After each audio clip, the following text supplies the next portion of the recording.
तो नमस्कार प्यारे साथियों, पुनः स्वागत है आप सभी का अपने YouTube चैनल बिहेवियर एजुकेशंस उपकार की क्लास में। उत्तराखंड सहायक अध्यापक LT 2024 के लिए महत्वपूर्ण श्रृंखलाएं चल रही हैं, ठीक है, जिसमें हमने पेडागोजी के 6 भाग हमने कंप्लीट कर लिए। जो आपके दर्शन थे वो हमने कंप्लीट कर लिए। अब हम दार्शनिक के बारे में परिचर्चा करेंगे। उससे पहले यूनिट 3 का टॉपिक फर्स्ट, ठीक है, जो आपका GS और GK वाला सेशन है, उसमें हम उत्तराखंड को आज करने वाले हैं, ठीक है। और पहला ही टॉपिक है आपका जो उत्तराखंड का राजनीतिक और प्रशासनिक ढांचा है, उनके बारे में परिचर्चा करेंगे। पूरा महत्वपूर्ण सेशन है, PDF में आपको टेलीग्राम ग्रुप में शेयर कर दूंगा, आप वहां से उठा सकते हैं।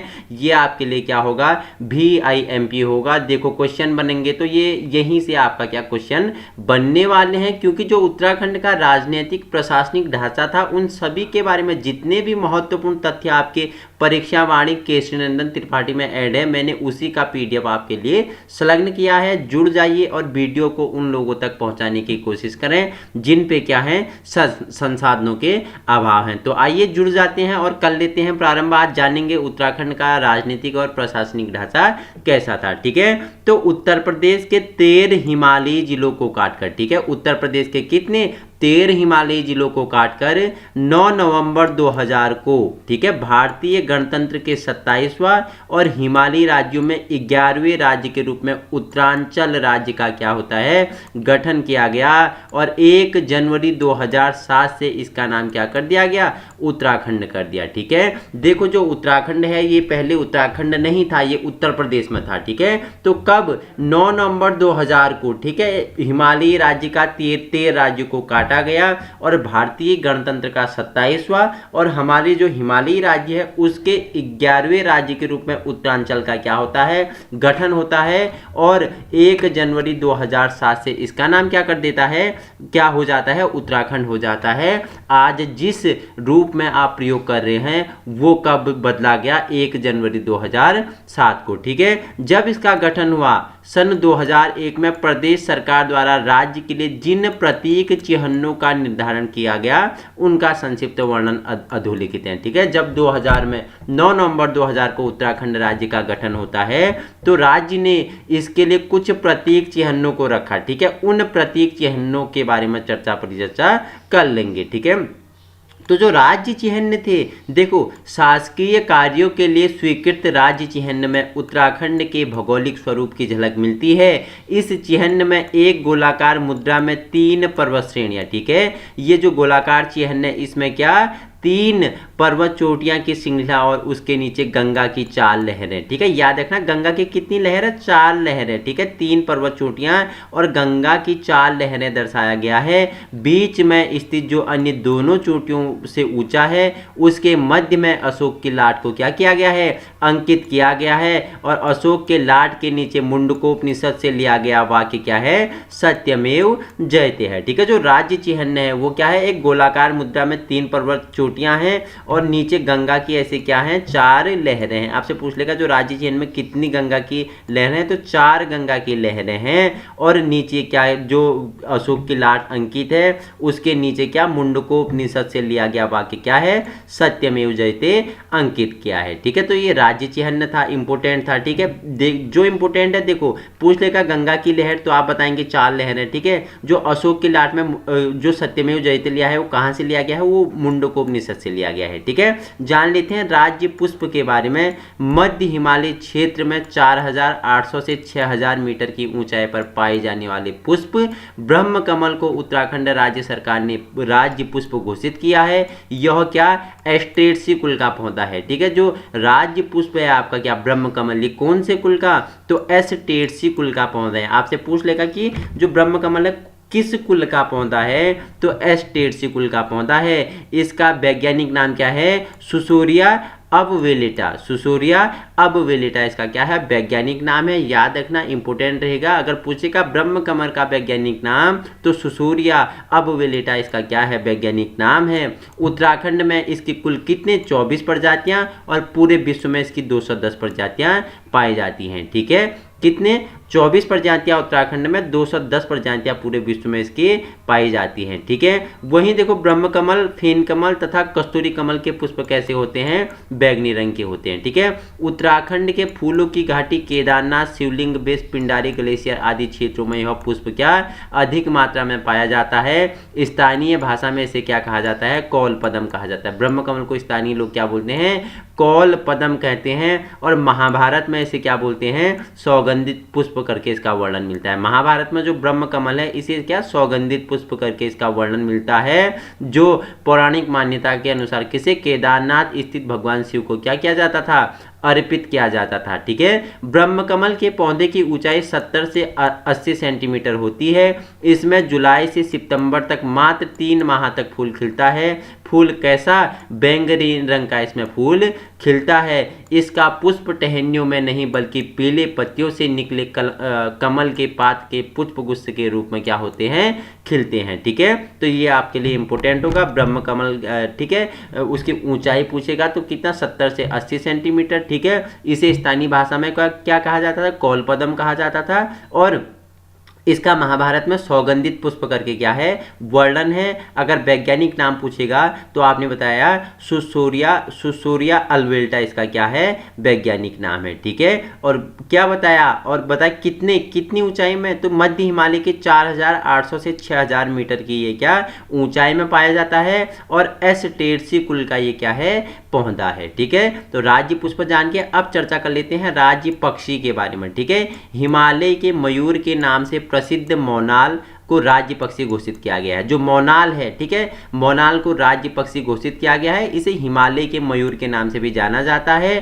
ठीक है, यह हिमालय क्षेत्र में 2500 से 5000 मीटर की ऊंचाई तक पाया जाता है। ठीक है, 2500 से 5000 की ऊंचाई तक पाया जाता है। मोनाल तथा डफिया एक ही प्रजाति के पक्षी हैं। जो मोनाल और डफिया हैं ये क्या है, एक ही प्रजाति के पक्षी हैं। लेकिन मोनाल क्या है, मादा पक्षी है, डफिया क्या है, नर पक्षी है। और ज्ञातव्य है कि हिमाचल प्रदेश का राज्य पक्षी और नेपाल का भी राष्ट्रीय पक्षी क्या है, मोनाल है। ठीक है, अगर पूछेगा मोनाल का वैज्ञानिक नाम पूछेगा तो क्या है, लोफोफोरस इम्पीजेनस। ठीक है, लोफोफोरस इम्पीजेनस इसका क्या है, वैज्ञानिक नाम है। वहीं इपेलेस हो गया, स्केटली हो गया, ल्यूरी तथा ल्यूफोरेंसेंस आदि इसकी 4 प्रमुख प्रजातियां पाई जाती हैं। ठीक है, उत्तराखंड, कश्मीर, असम तथा नेपाल में स्थानीय भाषा में से मन्याल या मुन्याल कहा जाता है। नीले, काले, हरे आदि रंगों के मिश्रण वाले इस पक्षी की पूंछ कैसी होती है, हरी होती है। मोर की तरह इसमें नर के सिर के रंगील कलंगी जेट। ठीक है,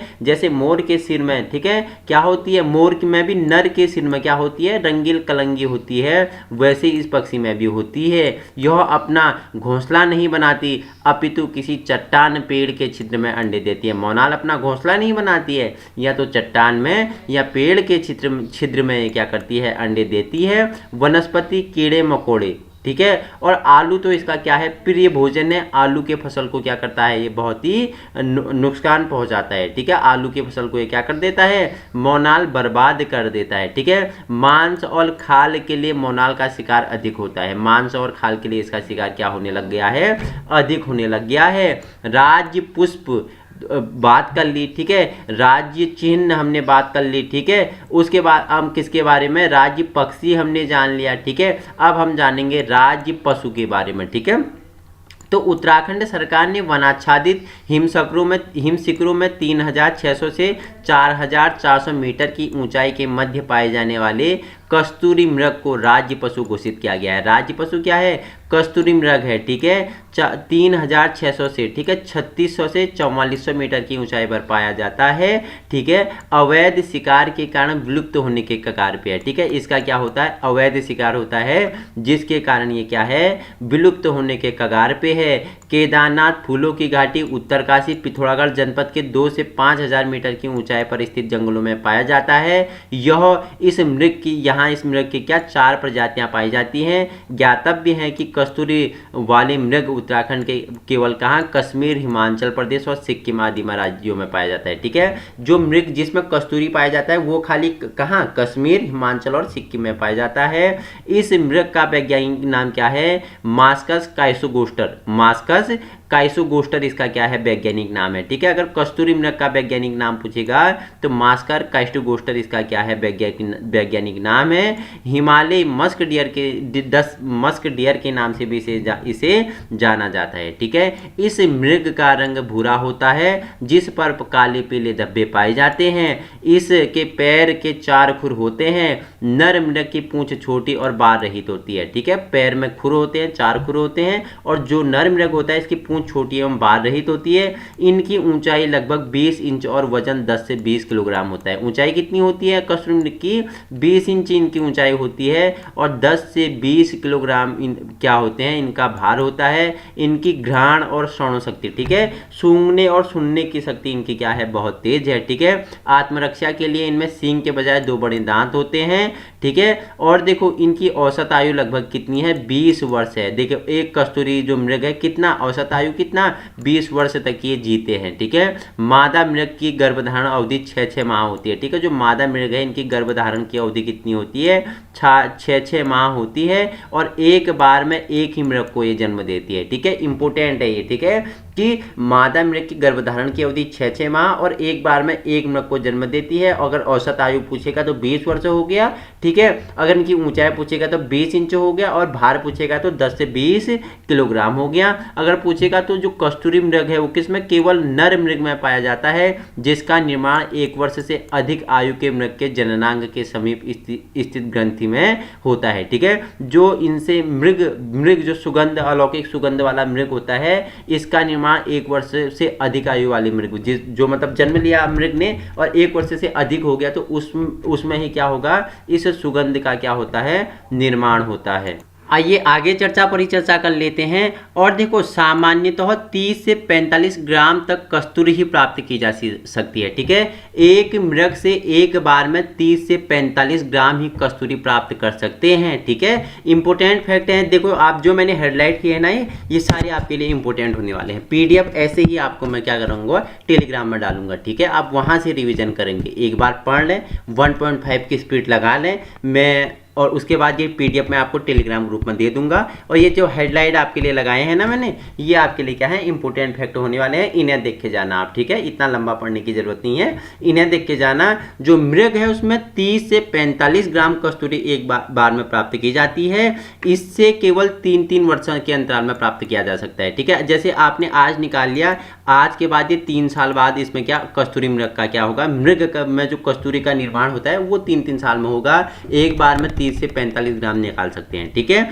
कस्तूरी एक जटिल प्राकृतिक रसायन है जिसमें अद्वितीय सुगंध होती है। इसका उपयोग देखो सुगंधित सामग्रियों में तो किया ही जाता है। उसके अलावा दमा हो गया, निमोनिया, हृदय रोग, टाइफाइड, मिर्गी और क्या ब्रांकोयूरियस के लिए इसके क्या किया जाता है, इसका जो मृग है उसका जो कस्तूरी है उसका प्रयोग किया जाता है। ठीक है, देखो कस्तूरी मृग की मांग एवं मूल्य अधिक होने के कारण इसका अवैध शिकार होता है। देखो कस्तूरी जो मृग है, जो कस्तूरी है, मृग के नाभि से जो कस्तूरी निकलती है, इसका मूल्य अधिक है। ठीक है, तो उसके कारण क्या होता है, अवैध शिकार होता है। ठीक है, और इसमें क्या आ रही है, दिन प्रतिदिन गिरावट आ रही है। यद्यपि सरकार द्वारा इनके संवर्धन और संरक्षण के लिए सबसे पहले 1972 में, ठीक है, अधोलिखित प्रयास किए गए। ठीक है, जानेंगे कहाँ कहाँ किए गए। ठीक है, देखो 1972 में तत्कालीन उत्तर प्रदेश सरकार द्वारा चमोली के केदारनाथ वन्य जीव प्रभाग के अंतर्गत 967.2 वर्ग किलोमीटर क्षेत्र में कस्तूरी मृग विहार की स्थापना की गई, सबसे पहले 1972 में। ठीक है, कहाँ, चमोली के केदारनाथ में वन्य जीव प्रभाग में। कितने क्षेत्रफल में, तो 967.2 वर्ग किलोमीटर में। ठीक है, वर्ग किलोमीटर में क्या इस विहार की स्थापना की गई थी। ठीक है, आइए आगे चर्चा कर लेते हैं। उसके बाद देखो कब, 1977 में कस्तूरी मृग अनुसंधान केंद्र। ठीक है, उसके बाद 1977 में कहाँ, मेहरुड़ी, कहाँ पे है बताना मुझे, मेहरुड़ी कहाँ पे पड़ता है, फटाफट करेंगे। जो बच्चे ना मेरी पुरानी वीडियो को देखते हैं ना, वो प्रो वर्जन बन गए हैं, वो एक्टिविटी करेंगे। ठीक है, जो मेहरुड़ी कस्तूरी मृग है अनुसंधान केंद्र है, कहाँ पे है, कमेंट में बताओगे मुझे कहाँ पे है। तो 1977 में इसकी स्थापना हुई। ठीक है, 1986 में पिथौरागढ़ में अस्कोट अभ्यारण्य की स्थापना हुई। ठीक है, 1982 में गोद लिया हुआ हुआ क्वेश्चन था ये, ठीक है, एग्जामिनर का गोद लिया हुआ क्वेश्चन था। देखो आईएमपी भी मैंने इसमें लगाया हुआ है, ठीक है। 1982 में चमोली जिले में कांचुला खर्क एक कस्तूरी मृग प्रजनन एवं संरक्षण केंद्र की स्थापना की गई, ठीक है। कांचुला खर्क का संबंध किससे है, तो ये किससे है, कस्तूरी मृग प्रजनन एवं संरक्षण केंद्र है ये, ठीक है। राज्य की वन्य जीव गणना 2005 के अनुसार कस्तूरी मृगों की संख्या 274 से बढ़कर 2003 में कितनी होगी, 279 हो गई है, ठीक है। राज्य वृक्ष की बात करें तो बसंत के मौसम में अपने रंग बिरंगे फूलों से उत्तराखंड के प्राकृतिक सौंदर्य को अधिक निखार देने वाला सदाबहार वृक्ष किसकी बात हो रही है, बुरास की बात हो रही है, ठीक है। इसका वैज्ञानिक या वानस्पतिक नाम पूछेगा तो रोडोडेंड्रॉन क्या है, अर्बोरियम, ठीक है। रोडोडेंड्रॉन अर्बोरियम किसका वैज्ञानिक नाम है, बुरास का वैज्ञानिक नाम है। 1500 से 4000 मीटर की ऊंचाई पर पाया जाता है, ठीक है। और देखो अगर बात करूं तो ये चटक लाल होता है, गहरा लाल भी होता है, हल्का लाल भी मिलता है। 11000 फुट की ऊंचाई में जाओगे तो इसका रंग कैसा हो जाता है, सफेद हो जाता है, ठीक है। अगर 1500 से 4000 मीटर की ऊंचाई में जाओगे तो चटक लाल, हल्का लाल, गहरा लाल आपको मिलेगा, ठीक है। 11000 पे अगर आप चढ़ाई कर लोगे तो सफेद रंग का आपको पुष्प मिलेगा। वैज्ञानिक नाम पूछेगा तो रोडोडेंड्रॉन अर्बोरियम इसका क्या है, वैज्ञानिक नाम है, ठीक है। ये उत्तराखंड का क्या है, मानचित्र है। 13 जिले हैं उत्तराखंड में, ठीक है। 7 आपके गढ़वाल में है और 6 आपके कहाँ है, कुमाऊं में है, ठीक है। इसे 2 मंडल में बांटा है, गढ़वाल मंडल और ये आपका कुमाऊं मंडल, ठीक है। इसकी मैं एक अलग वीडियो आपको बताऊंगा, खाली मैपिंग कराऊंगा मैं आपको, ठीक है। इस मैपिंग करा दूंगा कि कौन से वह जिले हैं जो आंतरिक हैं, ठीक है। और देखो नेपाल, चीन, तिब्बत के प्रादेशिक कौन कौन से जिले छूते हैं, इन सभी को मैं एक अलग वीडियो में करवा दूंगा आपको, ठीक है।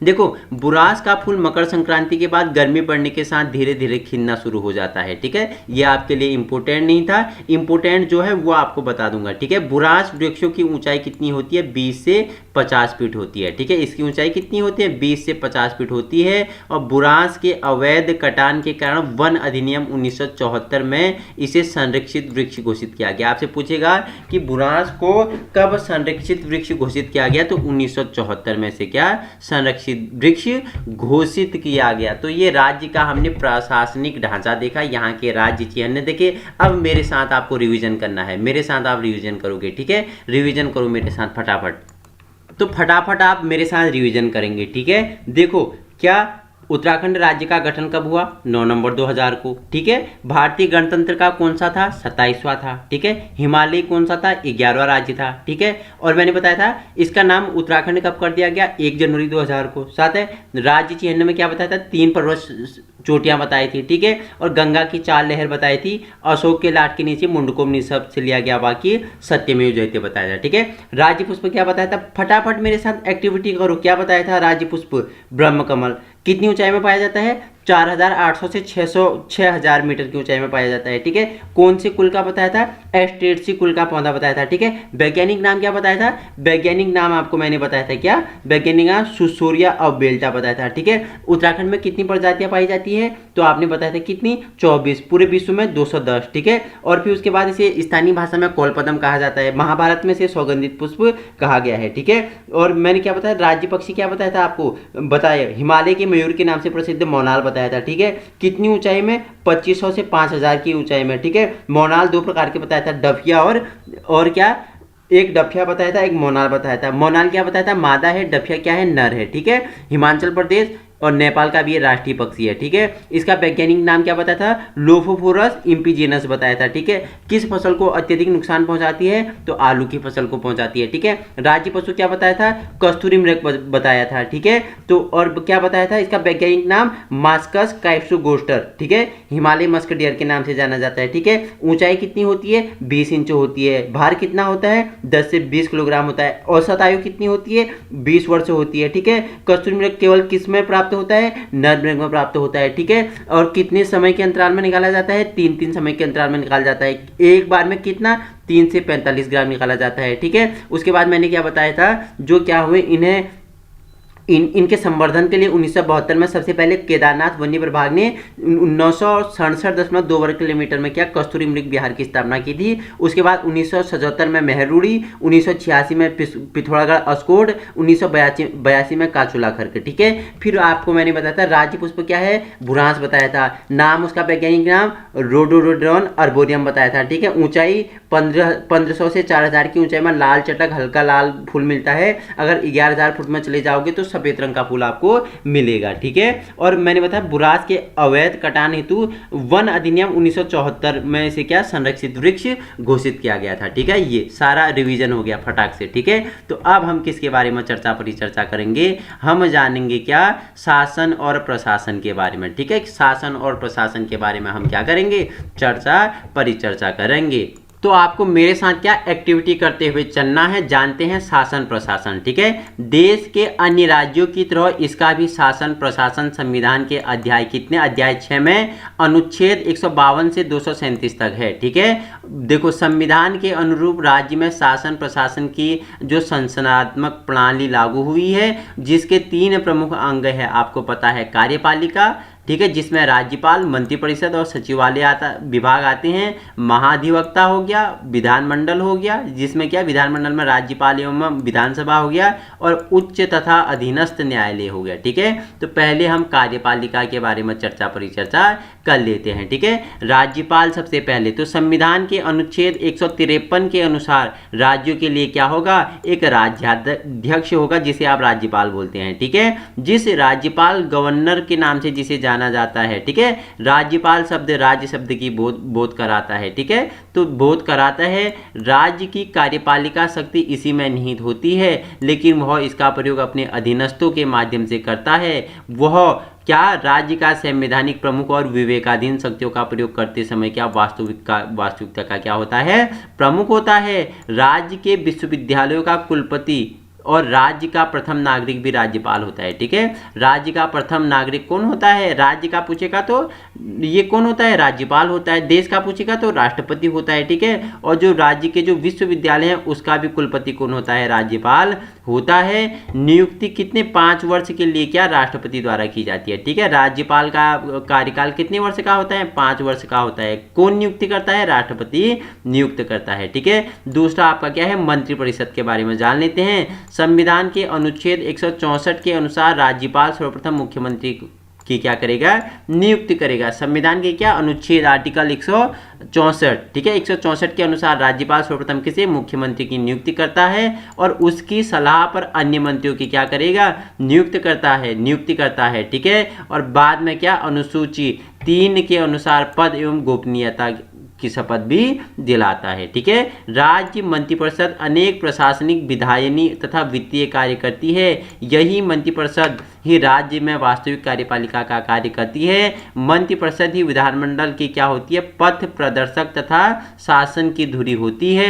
यह एक विचारशील और नीति निर्णायक क्या है, निकाय है। ठीक है, वहीं आगे परिचर्चा करें तो नेक्स्ट आपका क्या हो जाता है, मुख्यमंत्री आ जाता है। ठीक है, राज्य कार्यपालिका का वास्तविक प्रधान कौन होता है, मुख्यमंत्री होता है। वह राज्य शासन का कप्तान है और मंत्रिमंडल के उसके विशिष्ट स्थिति होती है। उसके कार्यों का दायित्व की दृष्टि से उसे प्रधानमंत्री का क्या कहा जाता है, लघु रूप कहा जाता है। जो राज्यपाल जो मुख्यमंत्री के क्या होते हैं कार्यों को देखते हुए उसे क्या प्रधानमंत्री का क्या कहा जाता है, लघु रूप कहा जाता है। ठीक है, नेक्स्ट आपका क्या है, सचिवालय। तो जान लेते हैं सचिवालय के बारे में। ठीक है, तो राज्य के वास्तविक कार्यपालिका मंत्रिपरिषद के सदस्य जनप्रतिनिधि होते हैं अथवा वे प्रशासन के गुणताओं में अवगत हो, यह आवश्यक नहीं। इसलिए आवश्यक प्रशासनिक सहायता एवं परामर्श के लिए मुख्य सचिव के नेतृत्व में एक विशुद्ध प्रशासनिक निकाय का गठन किया जाता है, जिसे क्या कहा जाता है, राज्य सचिवालय के नाम से जाना जाता है।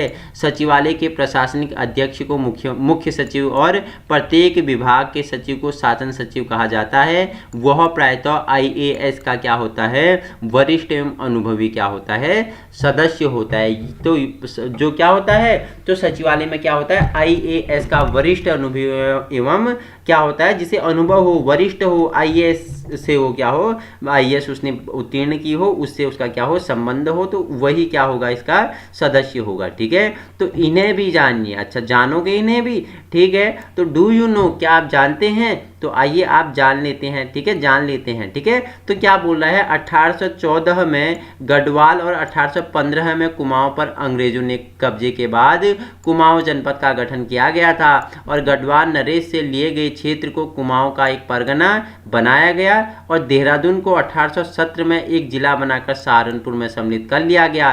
इस प्रकार अंग्रेजी शासन के आरंभ में उत्तराखंड केवल 2 राजनीतिक प्रशासनिक इकाइयों, एक कुमाऊं जनपद और एक टिहरी रियासत में गठित था। वहीं 1840 में ब्रिटिश गढ़वाल का मुख्यालय श्रीनगर से हटाकर पौड़ी लाया गया और पौड़ी गढ़वाल नामक नए जनपद का क्या किया गया, गठन किया गया। 1854 में नैनीताल को कुमाऊं मंडल का मुख्यालय बनाया गया और 1890 तक कुमाऊं कमिश्नरी में केवल कुमाऊं और पौड़ी गढ़वाल 2 जिले ही रहे और 1891 में कुमाऊं को अल्मोड़ा और नैनीताल नामक 2 जिले में बांट दिया गया। ठीक है, 1891 में कुमाऊं में 2 ही जिले थे, एक अल्मोड़ा, एक नैनीताल। ठीक है, यह स्थिति स्वतंत्रता तक बनी रही, अर्थात स्वतंत्रता तक कुमाऊं मंडल में केवल 3 जिले थे, पौड़ी, अल्मोड़ा और नैनीताल। स्वतंत्रता तक केवल क्या, एक पौड़ी टिहरी रियासत में पौड़ी हो गया और एक अल्मोड़ा और नैनीताल हो गया। ठीक है, स्वतंत्रता के बाद 1 अगस्त 1949 को टिहरी रियासत को कुमाऊं मंडल के चौथे जिले के रूप में सम्मिलित किया गया।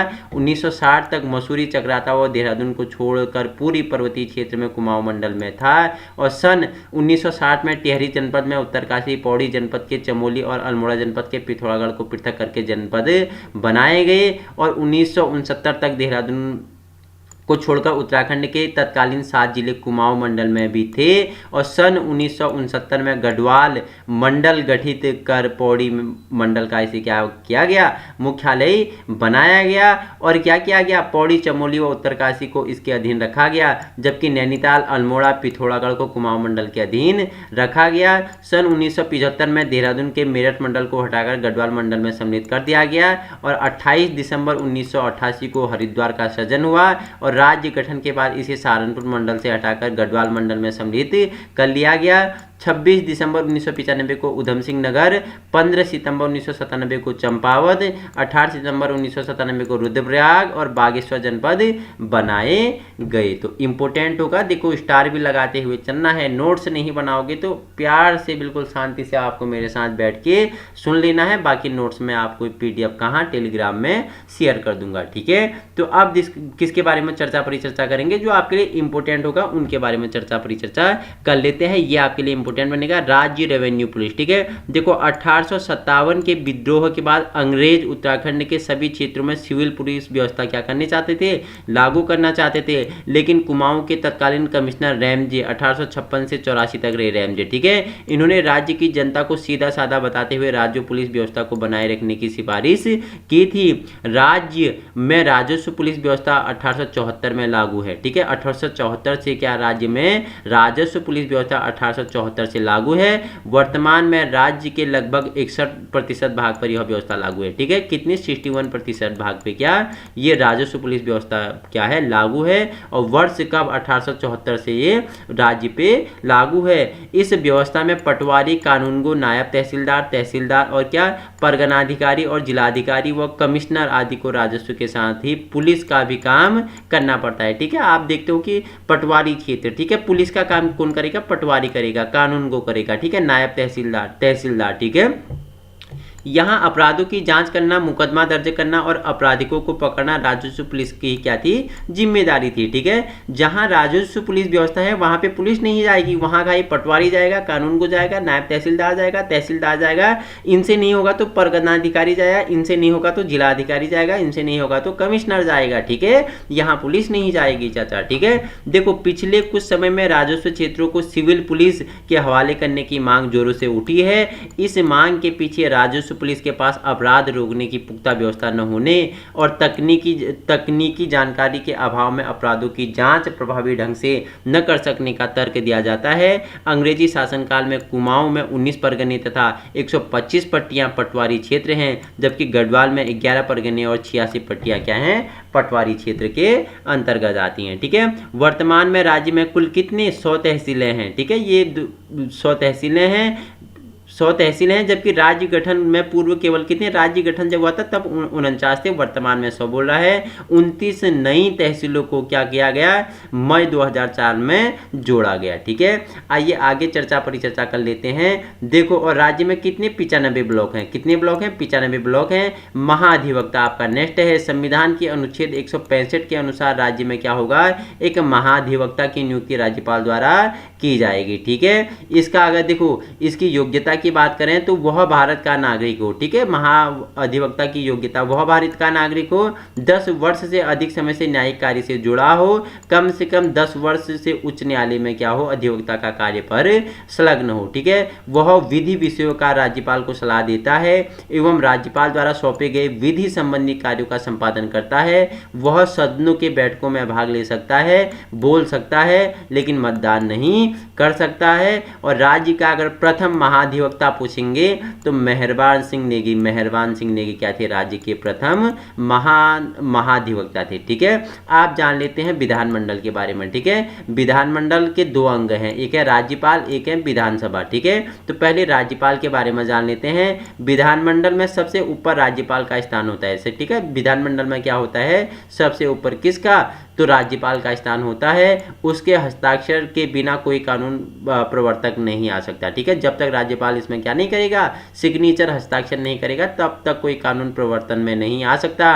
राज्यपाल विधानसभा के अधिवेशन को आहूत करना, सत्रावसान करना तथा विघटन करना कर सकता है। ठीक है, दूसरा आपका क्या है, विधानसभा है। ठीक है, तो विधानसभा क्या, तो विधानसभा का गठन संविधान के अनुच्छेद 170 के तहत राज्य के वयस्क मतदाताओं के द्वारा चुने गए सदस्यों द्वारा होता है। इसी अनुच्छेद के तहत यह भी व्यवस्था की गई है कि विधानसभा में अधिक से अधिक कितने, अधिक से विधानसभा में अधिक संख्या कितनी होगी, 500 होगी, कम से कम कितने, न्यूनतम कितनी होगी, 60 सदस्य होंगे। ठीक है, देखो अगर बात करूं विधानसभा सदस्यों का चुनाव विधानसभा क्षेत्र में वयस्क, जो वयस्क हैं, जिनकी क्या, जो 18 वर्ष के हैं, 18 वर्ष से ऊपर हो गए हैं, वही क्या करेंगे, वही वोट देंगे। और किसे चुनेंगे, विधानसभा के अध्यक्ष को चुनेंगे। ठीक है, अनुच्छेद 173 में विधानसभा में सदस्यता के लिए निर्धारित योग्यताएं क्या हैं, देखो जान लेते हैं। वह भारत का नागरिक हो। ठीक है, उसकी आयु 25 वर्ष हो। ठीक है, 25 वर्ष पूरा कर चुका हो, वह भारतीय सरकार का किसी राज्य सरकार के अधीन लाभ के पद पर कार्यरत न हो तथा संसद द्वारा बनाई गई किसी विधि के अधीन राज्य विधानसभा का सदस्य चुने जाने के अयोग्य न हो। ठीक है, अब देखो क्या बोल रहा है कि राज्यपाल या उसका प्रतिनिधि तीसरी अनुसूची के अनुसार शपथ दिलाता है। ठीक है, तीसरी अनुसूची के अनुसार क्या उसे शपथ दिलाता है। सामान्यतः विधानसभा का कार्यकाल कितना, 5 वर्षों के लिए होता है। कार्यकाल कितना होता है, 5 वर्षों के लिए होता है। ठीक है, नेक्स्ट देखो, विधानसभा के बैठकों में गणपूर्ति के लिए कम से कम कितना, 1/10 सदस्यों की उपस्थिति अनिवार्यता है। ठीक है, अगर देखो विधानसभा की बैठक में गणपूर्ति के लिए कितने सदस्यों की आवश्यकता है, उपस्थिति होनी चाहिए, 1/10 सदस्यों की उपस्थिति होनी चाहिए। और देखो तथा यह संख्या किसी भी हालत में 10 से कम नहीं होनी चाहिए। किसी भी हालत में यह संख्या क्या, 10 से कम नहीं होनी चाहिए। जो विधानसभा अध्यक्ष सामान्यतः 5 वर्षों के लिए निर्वाचित किया जाता है। ठीक है, विधानसभा का अध्यक्ष कितना, 5 वर्षों के लिए क्या किया जाता है, निर्वाचित किया जाता है। राज्य के विधानसभा में कुल कितनी सीटें हैं, 70 सीटें हैं। आरक्षित सीटों की संख्याओं की बात करें तो 15 है, 13 एससी हैं और 2 एसटी हैं। ठीक है, और एकमात्र एसटी आपको बताना है कहाँ है। ठीक है, देखो अनुसूचित जनजाति के लिए आरक्षित सीटों की बात करें तो चकराता देहरादून में हो गया, नानकमता उधम सिंह नगर में हो गया। ठीक है, देखो ये आपके लिए इंपोर्टेंट होगा। ठीक है, अंतरिम विधानसभा जान लेते हैं। उत्तर प्रदेश पुनर्गठन विधेयक 2000 में उत्तराखंड के अंतरिम विधानसभा हेतु 31 विधायकों की व्यवस्था की गई थी। 31 विधायकों में से 22 सदस्य 1996 में उत्तर प्रदेश विधानसभा के लिए चुने गए थे, जबकि 9 उत्तर प्रदेश विधान परिषद के सदस्य थे। अंतरिम विधानसभा के गठन के ठीक पहले विधान परिषद के 9 सदस्यों में से एक सदस्य का कार्यकाल समाप्त हो जाने के कारण गठन के समय विधान परिषद के सदस्यों की संख्या कितनी, 8 रह गई। अतः अंतरिम विधानसभा का गठन 30 विधायकों से किया गया। ठीक है, भाजपा का बहुमत होने के कारण 9 नवंबर 2000 को क्या किया गया, अंतरिम सरकार का गठन हुआ। और राज्यपाल कौन, राज्य के प्रथम राज्यपाल कौन, सुरजीत सिंह बन्नाला। और अंतरिम मुख्यमंत्री पूछेंगे तो नित्यानंद स्वामी को क्या राज्य का प्रथम मुख्यमंत्री चुना गया। ठीक है, अंतरिम मतलब ये चुनाव नहीं हुआ था। ठीक है, राज्यपाल पूछेगा तो सुरजीत सिंह बन्नाला जी, और मुख्यमंत्री पूछेंगे तो नित्यानंद स्वामी जी। ठीक है, तो इंपोर्टेंट है। और देखो, अंतरिम मंत्रिपरिषद में मुख्यमंत्री सहित 9 कैबिनेट मंत्री और 4 राज्य मंत्री भी थे। ठीक है, नित्यानंद स्वामी ने त्यागपत्र दे देने के बाद 29 अक्टूबर 2001 को भगत सिंह कोश्यारी अंतिम सरकार के दूसरे मुख्यमंत्री बने और 2 मार्च 2002 तक इन्होंने क्या अपने पद पर बैठे रहे। ठीक है, नित्यानंद स्वामी ने त्यागपत्र दिया और 29 अक्टूबर 2001 को भगत सिंह कोश्यारी अंतरिम सरकार के दूसरे मुख्यमंत्री बने और ये 2 मार्च 2000 तक मुख्यमंत्री रहे। ठीक है, इंपोर्टेंट जो है वही मैं आपको बता रहा हूँ। ठीक है, प्रथम निर्वाचित विधानसभा पूछेगा तो राज्य में प्रथम विधानसभा चुनाव कब, 14 जनवरी 2002 को हुआ था। ठीक है, राज्य में प्रथम विधानसभा चुनाव 14 जनवरी 2002 को हुआ था, जिसमें कुल 54.34% मतदान हुए थे। कितने, 54.34 इसमें क्या परसेंट मतदान हुए थे।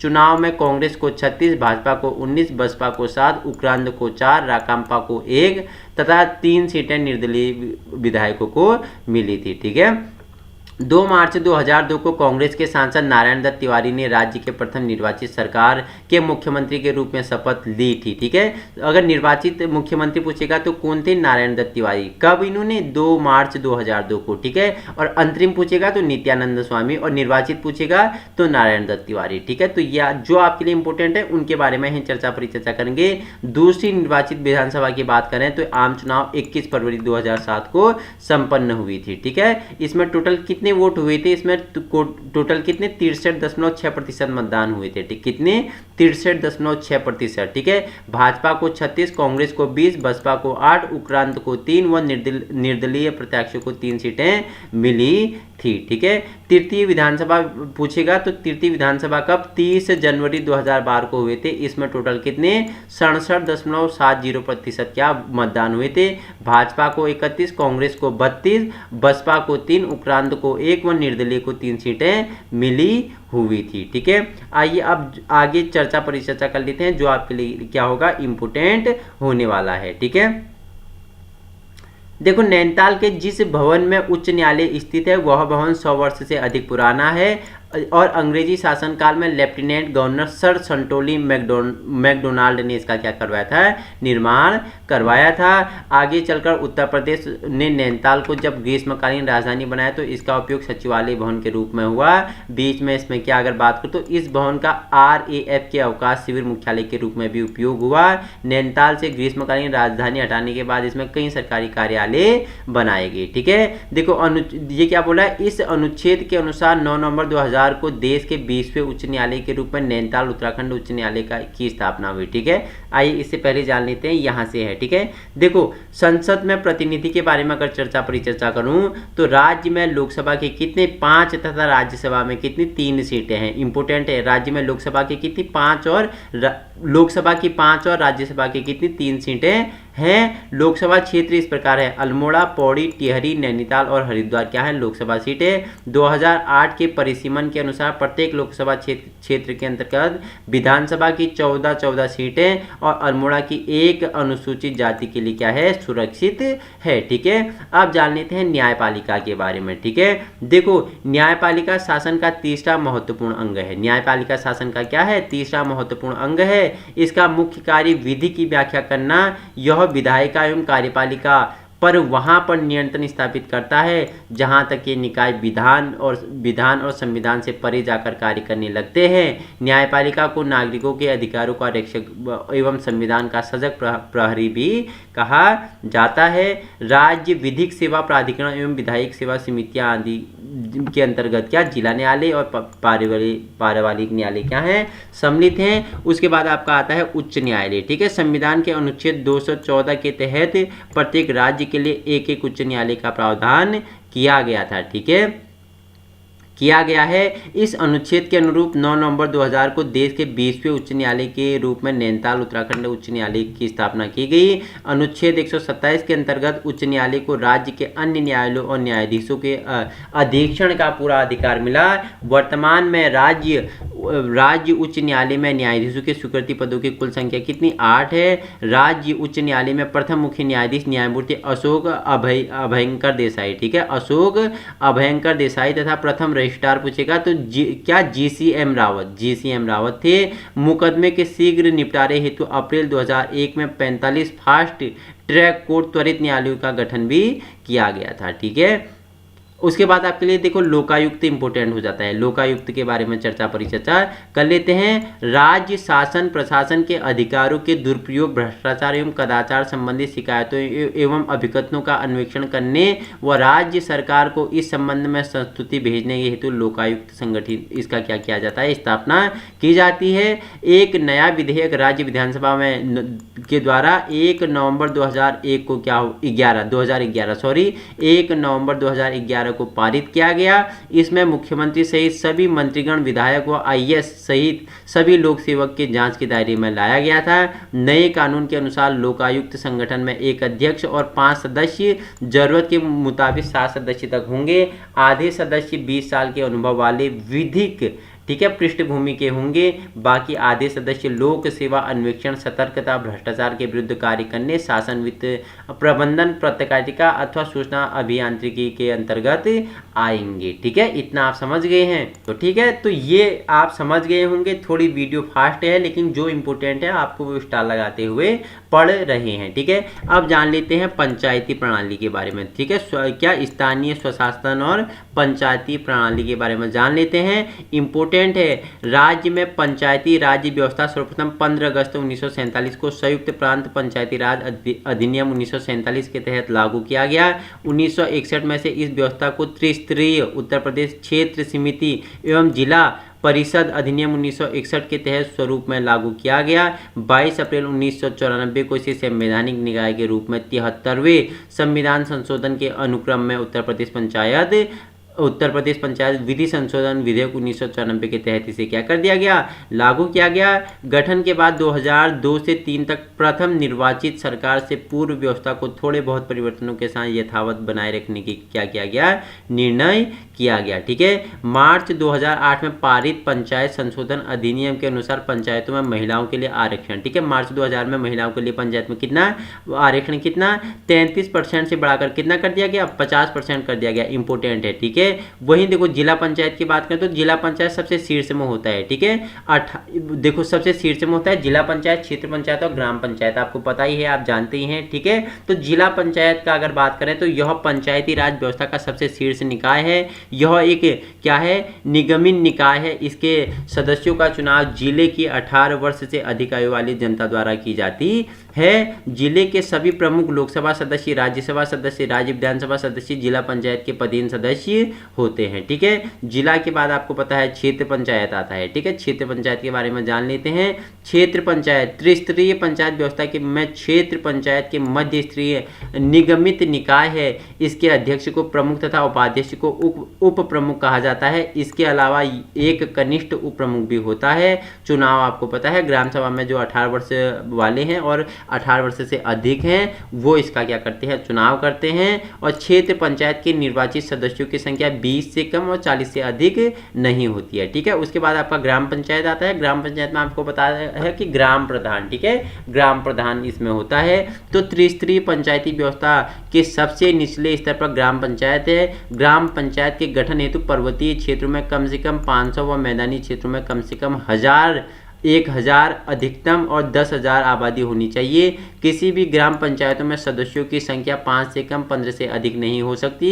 ग्राम पंचायत सदस्यों एवं पंचायत अध्यक्ष प्रधान का चुनाव ग्राम सभा के 18 वर्ष से या इससे अधिक आयु वाले सदस्य करते हैं। अगर पूछेगा कि प्रधान या उप प्रधान चुने जाने हेतु आयु कितनी होती है तो आयु वर्ष इनकी 21 वर्ष होनी चाहिए, ठीक है। ग्राम पंचायत के अविश्वास प्रस्ताव के लिए पंचायत में 1/5 सदस्यों के साथ ही 7 कुल परिवारों के आधे परिवारों में सहमत अनिवार्य होनी चाहिए। ग्राम सभा का प्रत्येक वर्ष 2 आम बैठकें होती हैं जिसकी अध्यक्षता कौन करता है? ग्राम प्रधान करता है, ठीक है। इसमें देखो इस स्तर पर पूर्वोत्तर में 6 समितियां बनाई जाती हैं, लेकिन शिक्षा स्वास्थ्य कल्याण समितियां भी की सभापति महिला की होती है, ठीक है। तो ये आपके लिए इंपॉर्टेंट है था। अब देखो ये न्याय पंचायत 500 रुपये तक के मूल्य के मामले में सुनवाई कर सकती है। इन्हें फौजदारी छोटे मामले भी और भारतीय दंड संहिता के अंतर्गत दंड देने का अधिकार है। ये 100 रुपये तक का जुर्माना कर सकती है, ठीक है। देखो अब हम परिचर्चा कर लेंगे। इंपॉर्टेंट होगा नगर निकाय। नगर निकाय के बारे में भी जान लेते हैं। देखो राज्य में नगरीय स्वायत्ता शासन प्रणाली की शुरुआत 1916 में संयुक्त प्रांत टाउन एरिया अधिनियम 1916 और संयुक्त प्रांत टाउन एरिया अधिनियम 1916 के तहत हुई है। 1993 में 74वें संविधान संशोधन द्वारा ही इन निकायों को संवैधानिक दर्जा दिया गया और 1994 में इन निकायों के लिए नया अधिनियम पास किया गया, ठीक है। यह आपके लिए क्या होगा, इंपॉर्टेंट होगा। प्रदेश में त्रिस्तरीय नगर प्रणाली शासन की व्यवस्था है, जो क्रमशः नगर निगम, ठीक है। पहला नगर निगम संशोधित नियमों के अनुसार राज्य में नगर नियम की व्यवस्था की गई है, ठीक है। नगर निगम की व्यवस्था की गई है, जिनकी जनसंख्या मैदानों में 1 लाख और पहाड़ में कितना होना चाहिए, 90,000 से अधिक होना चाहिए, ठीक है। नगर निगमों की रचना एक नगर प्रमुख, मेयर, डिप्टी मेयर और सभासदों पार्षदों से होता है, ठीक है। नगर पालिका परिषद की बात करूं तो देखो जिन नगरों की जनसंख्या 50,000 से अधिक और मैदान में 1 लाख तक होती है, पहाड़ में 90,000 तक होती है, वहां नगर पालिका परिषदों की रचना की जाती है, ठीक है। देखो राज्य में कुल कितने 38 नगर पालिका परिषद हैं। क्या ये सत्य है, मुझे कमेंट में बताओगे। क्या 38 है या बढ़ गई हैं, फटाफट मुझे कमेंट में बताओगे, ठीक है। कमेंट में बताओगे। प्रो वर्जन बनना है तो आपको एक्टिविटी करना पड़ेगा, ठीक है। नगर पंचायत जिन नगर कस्बों की जनसंख्या 5,000 से 50,000 तक होती है, वहां नगर पंचायतों का गठन किया जाता है। नगर पंचायत की रचना नगर पंचायत अध्यक्ष व सभासदों से होता है, जिनका प्रत्येक सदस्य 5 वर्ष प्रत्यक्ष रीति से इनका चुनाव होता है। राज्य में कुल 46 नगर पंचायतें हैं, जिसमें से 3 नगर पंचायतें बद्रीनाथ, केदारनाथ तथा गंगोत्री में चुनाव नहीं होते, बल्कि मनोनीत पंचायतें हैं, ठीक है। इतना आपको क्या करना है, याद रखना है। तो कितने नगर पंचायत हैं राज्य में, 46 हैं या 47 है, मुझे बताना। 47 है या 46 है, फटाफट मुझे बताना, क्योंकि ये अपडेट हो गया है, ठीक है। अपडेट हो गया तो आप मुझे बताएंगे। 46 ये तो केसरी नंदन त्रिपाठी का है। तो राज्य में नगर निकायों की संख्या 105 हो गई है। इसमें पहले 102 नगर निकायों की संख्या 9 नगर निगम, 43 नगर पालिका और 50 नगर पंचायत थी। भीमताल को नगर पंचायत से अब नगर पालिका परिषद बनाया गया है, ठीक है। जो भीमताल है ना, भीमताल को क्या बना दिया, भीमताल को बताओ मुझे। नगर परिषद से क्या बना दिया गया, नगर पंचायत बना दिया गया, ठीक है। तो 46 के अलावा क्या हो गया, 47 हो गया, ठीक है। क्या हो गया, 47 हो गया। आंसर क्या हो जाएगा आपका, 47 हो जाएगा, ठीक है। और नगर निगम पूछेगा तो बताना मुझे, नगर निगम आप मुझे कमेंट में बताओगे, ठीक है। तो आज हमने उत्तराखंड का प्रशासनिक ढांचा देखा। देखो प्रश्न आपके लिए, देखो निम्न पक्षियों में से कौन सा उत्तराखंड का राज्य पक्षी है, तो मोनाल है, आपको पता है, बताया था, ठीक है। उत्तराखंड राज्य का पुष्प बताया था, ब्रह्म कमल बताया था, ठीक है। अस्कोट वन्यजीव अभ्यारण्य किस जनपद में, आपने बताया था पिथौरागढ़ में, ठीक है। राज्य पक्षी मोनाल का प्रसिद्ध भोजन आपने आलू बताया था, ठीक है। उत्तराखंड में कासुला घर के कस्तूरी को संरक्षण प्रजनन केंद्र हेतु है, ठीक है। राज्य में ब्रह्म कमल की कितनी 14 और पूरे विश्व में 210 बताया था, ठीक है। ऐसा है। नेक्स्ट देखो राज्य में बुरास फूल लगने का समय आपने बताया था फरवरी से अप्रैल, ठीक है। राज्य कुल कितने जिले हैं, तो 13 बताया था, ठीक है। किस तिथि को राज्य का नाम उत्तरांचल कर दिया, तो 1 जनवरी 2007 को। नया राज्य उत्तराखंड का स्वरूप में आया कब आया, 9 नवंबर 2000 को, ठीक है। निम्न में से कौन सा विधानसभा सीट अनुसूचित जाति के लिए है, तो पिंडर विधानसभा सीट, तो ठीक है। ये सब आपको बताया हुआ है। पिंडर नहीं है पूछ रहा है, यही तो ध्यान रखना है आपको, नहीं है तो पिंडर विधानसभा आपका नहीं है। तो इसी प्रकार की वीडियो पाने के लिए आप अपने यूट्यूब चैनल बिहेवियर एजुकेशन उपकार की क्लास को क्या कर सकते हो, संलग्न कर सकते हो। हमने आज जाना उत्तराखंड का जो राजनीतिक प्रशासनिक ढांचा है, उनके बारे में हमने क्या की, परिचर्चा कर ली है। इसी प्रकार की वीडियो पाने के लिए आप अपने YouTube चैनल बिहेवियर एजुकेशन उपकार की क्लास को क्या कर सकते हो, संलग्न कर सकते हो। वीडियो को उन लोगों तक पहुंचाने की कोशिश करें जिन पे क्या है, संसाधनों के अभाव है। Thank you so much.